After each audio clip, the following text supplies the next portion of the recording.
Hello and welcome to the Little Green Farmstead. Dorothea, what are you doing? I don't know what he's doing. He's a weirdo. So it's it's February, but it's spring-ish, and the forecast looks like it's going to continue to be spring for the foreseeable future. So I am in here cleaning out the coop. I just wanted to show kind of the end result of the deep litter method and kind of talk you through my process. So I'm gonna break while I talk, and I'm probably gonna lose my train of thought a lot, but we're gonna see how this works. So deep litter method is used for chicken bedding, and it is the process of mounding bedding on top of itself over the course of the winter. And this method will, if done right, will cause the bottom layers to compost over the winter. So that's why I'm showing you I'm down at the bottom of my deep litter for this last winter. So you can see that this is really dark brown here where I'm raking. This is actually pretty well composted. It smells like earth. It smells like dirt. It does not smell at all like chicken manure or anything like that. Over there is the pine bedding. I have a chicken over my head, and it's a meat bird. If she falls on me, it's gonna hurt. So you can see the color contrast between the bedding, this pine shavings and straw, and the composted bedding and manure here. So underneath this, let me scrape this away for you. So underneath this, and it is sticking because it's very damp. The bottom layer is pretty moist, so which is what you want. Composting doesn't happen without moisture, oxygen, and the materials themselves, along with the bacteria and things. So you do need moisture, and that's why deep litter method works so well with chickens, because chicken manure is extremely wet. So it does work very well. Oh, it's here. But as you can see underneath here, it kind of looks like wood, but it is not wood. This is a vinyl flooring, and you can kind of see here it goes up the sides of the wall here. So I made basically a little pan out of the vinyl flooring when I was installing it, so I can mound up the litter. The girls do kick it over the wall, but I can always just get that out with a shop vac, which is what I will do before I put new bedding in here. So I have had some problems with the mites over this winter, and then I've been battling them all winter. These guys are finally on the mend, but I'm still going to spray this entire coop down. I'm going to clean it all out, spray it down with Elector PSP, and I'm going to dunk everybody when I do that. So I'm waiting for a warm day to dunk everybody, but at least for now I can spray with the Elector. Hi Dorothea, what's up? And at least give anybody relief if they are infested. I do spot check my chickens every day. I'll pick up a different chicken and just check underneath their wings and around their vent. And if I find any creepy crawlies, I will do that. It's important to check multiple at different times throughout the day, because the mites aren't always on your chickens. They do leave your chickens periodically, and that's why when you're treating for mites, you have to spray your entire coop and everything around it to make sure you're getting rid of them. So they do have structures outside. Their bathing area will be sprayed. Their dust bathing area will be sprayed. The roosts that they have outside are going to be sprayed, along with everything inside of this coop, just to make sure I'm eradicating them as much as possible. My males, I have another coop that's full of roosters.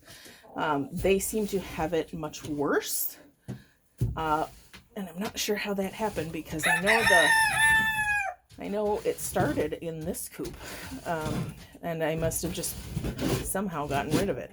But I've been dousing both groups of birds with poultry dust to kind of combat these mites, because you can't dunk a bird in water in the middle of winter. So now that it's warming up, the next time we have a decently warm day, I'm gonna dunk everybody, but it's got to be like as close to 60 degrees as possible, and sunny, hopefully. So this is just a view of my bedding. I don't know if anybody's ever really shown kind of the final process, but so when I put my bedding down, I let the bedding get pretty well saturated with manure, and then I have by then you're going to have a lot of ammonia smells and things in your coop, and that's not good for your birds. So I have a bucket here. I gotta get to it because it's behind my supply door here. All right, so I have a bucket here, and this is a bucket of stall dry, and it looks like cat litter, but this is called stall dry. It's sold in my farm store, and it's meant for keeping bedding dry, keeping ammonia levels down. It has some clay in it, so that will absorb a little bit of excess moisture. And it has, hi Frick, how you doing, baby? What you doing? Having a snack? It has diatomaceous earth. Dorothea, get off my head, please. Get off my head. Off my head. Can you get off my head? Hi. Can you get off my head? No, I need you to get down. Go, eat some food. Thank you. It has diatomaceous earth in it, clay, and something else that eliminates the ammonia odor. So it's a really great product to have on hand, but there is a careful balance between too much of the stall dry and not enough. So oh, hello. Yeah, I'm glad I was not in there when that happened. So there's when I sprinkle this, it's really just a sprinkle. I'm not dousing all of every square inch of the manure with the stall dry. I'm sprinkling it on, and then I'm putting another layer of bedding over top of the stall dry. You don't want your chickens eating it because of that clay. That can cause problems with compaction in their crops if they eat too much of it. Other than that, you really just don't want them stirring up the diatomaceous earth that's in there either, because the silica particles in the DE are bad for the respiratory system for you and your chickens. So just be mindful of how much you're using it. I like the stall dry because it doesn't seem to be as dusty as just plain old DE by itself. So it's a good product to use. So that is my little preview of coop clean out for spring, and kind of why we use the composting deep litter method is because the composting action actually generates heat, so it does help heat your coop. And you're not going to notice the heat. It's not going to kick off that much heat, but your birds will notice, and you'll see that they kind of prefer to be on the floor because it's much warmer on the floor. And that's hopefully you can hear me over all the crowing. That's kind of the benefit of this method. Also, you're not outside cleaning out a coop in the middle of winter. So it does not stink in here. Not at all. There's no ammonia smell. It smells like dirt, if anything. So yeah, if done right, this is a good method. Do start this in the fall before it gets really cold, because you need this bottom layer to start composting, and you need those microbes and that bacteria to have a warm place to live, basically, so that they can continue to do their work during the winter. So if they don't have a layer that they've already started to break down and that's warm enough for them to survive in, you're not going to get any composting during the winter, and you're going to wonder why your poop is always stinky. So yeah, so just a few things for you to consider. Thank you for watching. I hope to see you again here at the Little Green Farmstead. Really.